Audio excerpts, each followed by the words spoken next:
Let's talk about the ARAT. So ARAT is an acronym for the ATOD Relationship Assessment Tool. Now, this is a simple tool that you can use to analyze how the relationship you have with various substances or drugs in your life, how it's impacting your overall well-being.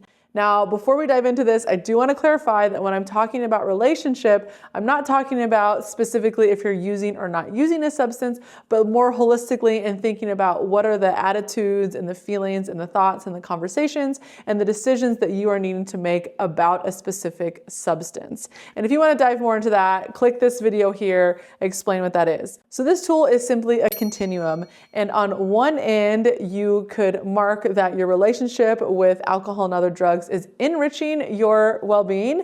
And on the other end, it would be if you rate your relationship that you have with alcohol and other drugs, other substances, as harmful to your well-being.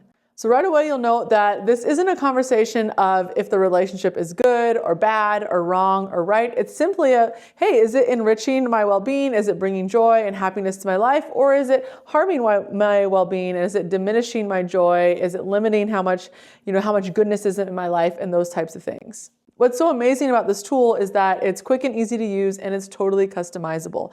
By that, I simply mean that you get to decide for yourself what does enriching look like and what does harmful look like. You get to define what that means for your life to have an enriching relationship with alcohol and other drugs or a harmful relationship with alcohol and other drugs.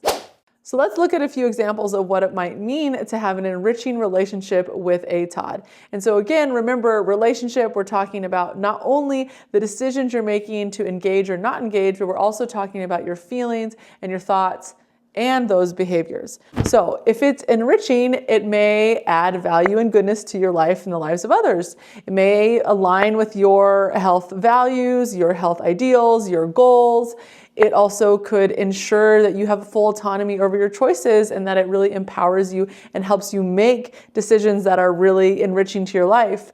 And maybe another example is that it keeps you emotionally and physically and socially safe. So remember, again, those are just some examples of what it might look like to have an enriching relationship with ATOD. That your list could look different than that. Those are just some ideas.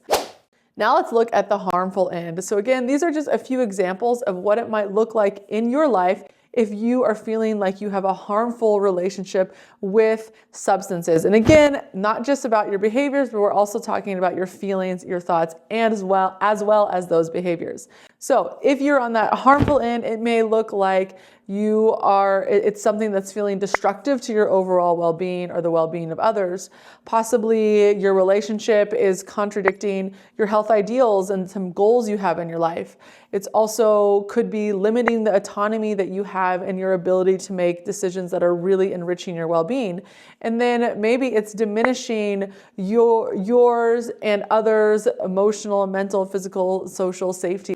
Once again, this is what the ARAT looks like. It's a simple continuum. You can just use it in connection with your pause, reflect, and act self-management skill cues to just pause and take a moment to consider, hey, what is my relationship with substances right now? Is it, enriching my well-being? Is it harmful for my well-being? And then from there, you can make intentional choices about how you choose to engage or not engage with the substances in your life. So again, this is a great tool to help you navigate substances in your life and to be able to just navigate the reality of their existence in a way that is truly enriching to your well-being and just filling your life with joy and happiness and connection and all of the good things. So as we sign off, I just challenge you to use this tool as a way to build a self-awareness so that you can make decisions that are deeply embodied and that just result in you living your best life.